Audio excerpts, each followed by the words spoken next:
किसी की माँ बहन की ओ भाई सुनो बात यार, आप किसी की माँ बहन की बात करोगे वो हमारी माँ बहन की बात करेंगे। मैं इतना गैरत इंसान नहीं हूँ, मैं बेटियों वाला हूँ। मैं किसी की माँ बहन की ना बात सुनूंगा, ना करूंगा, ना करवाऊंगा। अगर हमारा पानी बंद करेंगे तो फिर जंग के लिए तैयार हो जाए। ये जो 130 एटॉमिक हमारे पास वेपन है वो हमने सिर्फ मॉडल बनाने के लिए नहीं रखे हुए। 7 लाख फौज उस इलाके में है, छोटे से 1 लाख मरबा किलोमीटर के एरिया में हमारी टोटल फौज 7 लाख है। अच्छा। तो ये 1 लाख मरबा किलोमीटर का एरिया है, इसके बाद कश्मीर का इंडिया के पास। ठीक है। उधर 7 लाख फौज झग मार रही है और चने बेच रही है, ये इनकी फौज है। अच्छा। 2 टके की फौज नहीं कि अपने 24 बंदे मरवा। एक मिनट, मेरी बात सुने, और 7 लाख फौज मैं बताता हूँ, इधर हम लोग खड़े होके बात कर रहे हैं, इधर कोई शख्स बीच में निकल आए और आके हमें गोलियां मार के चला जाए। अब फौज को हम ब्लेम करेंगे, हम पुलिस को ब्लेम करेंगे, हम गवर्नमेंट को ब्लेम करेंगे। इनको ये नहीं पता कि अगर ये पाकिस्तान से पंगा लेते हैं तो इनको सिर्फ ना सिर्फ पाकिस्तान से मार पड़ेगी, अच्छा। बल्कि चाइना से भी अच्छा, पड़ेगी। चाइना हमारे साथ खड़ा होगा। बम बना गलत नहीं बनाया, रहने वाला गलत था, बम से उड़ा दिया पूरा घर। एक नहीं 5-5 घर उड़ा दिए। गद्दारी की सजा मौत होती है। दुनिया दोस्तों इस्लामिस्ट टेरर से इतना परेशान हो गई है, इतना परेशान हो गई है कि अफगानिस्तान तो है नहीं, तो ऑब्वियसली पाकिस्तान ही रहेगा। सिंपल सी बात है, इसमें एक नई बात कौन सी है।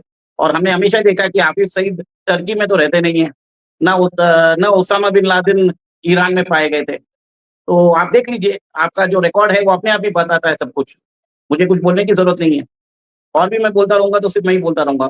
ठीक है।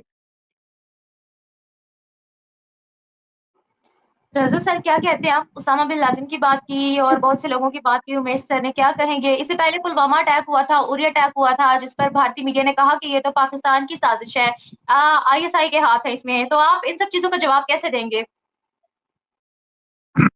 एक तो ये कि मुझे उम्मीद है कि उमेश जितने मुझे यंग नजर आ रहे हैं, ये इतने यंग भी हैं, क्योंकि मुझे खुशी हो रही है कि एक यंग इंडियन की मैं बात सुन रहा हूँ। और गुस्सा भी आता है कि गुस्सा इस चीज पे आता है कि बेचारों को तालीम नहीं दी गई है। कह रहे हैं आओ मोदी साहब कब आ रहे हो, कब इंडिया हम पे अटैक करने वाला है, हा हा हा, इस तरह पुराने जो वीडियोस हैं वो ट्वीट कर रहे हैं। तो पहला मेरा आपके इस चैनल के थ्रू इकबाल के शायनों से मेरा एक सवाल है कि मोदी सरकार ने कब कहा है कि किस 1 हफ्ते बाद या 2 दिन बाद या 3 दिन बाद में पाकिस्तान पे हमला करने वाला? कोई ऐसा बयान तो उन्होंने नहीं दिया है।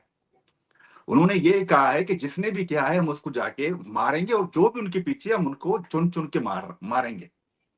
और रही बात जंगों की पाकिस्तान के मतलब, तो ये मेरे अल्फाज नहीं है, ये मेजर रजा साहब के जो डिफेंस मिनिस्टर हैं ख्वाजा आसिफ, वो पार्लियामेंट में खड़े होके ये कह चुके हैं कि ये फौज नालायक है, इस फौज ने 71 में भी जंग आ रही है।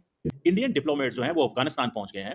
आपको पता है कि इस वक्त पाकिस्तान और इंडिया के ताल्लुकात इंतहाई ख़राब है, इंतहाई कशीदा है, और इस वक्त इंडियन डिप्लोमेट्स का अफगानिस्तान पहुंचना, this is something very extraordinary. मुझे ऐसा लगता है कि अगर आप इस चीज़ को देखें कि ये जो फॉरेन मिनिस्टर आमिर मुत्तकी हैं, वो उस डिप्लोमेट से मिल रहे हैं इंडियन, जो कि पाकिस्तान, अफगानिस्तान और ईरान डिवीज़न को देखता है।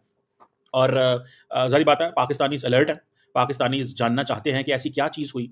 आपको पता है कि तालिबान ने जो पहलगाम जो दहशतगर्दी का वाक़या उसको कंडेम किया, और कहा कि ये एक इंतहाई दहशतगर्दी का वाक़या है, ये नहीं होना चाहिए था, और कहा कि खित्ते के हवाले से ये दहशतगर्दी बहुत बड़ा मसला है। हालाँकि अफ़गानिस्तान से सारी दहशतगर्दी पाकिस्तान आती है। बहरहाल वो एक और चीज़ है। इस वक़्त मैं सिर्फ़ डिस्कस करना चाह रहा हूँ कि ये जो बात है इसको कैसे देखा जाता है। देखें, मुझे ऐसा लगता है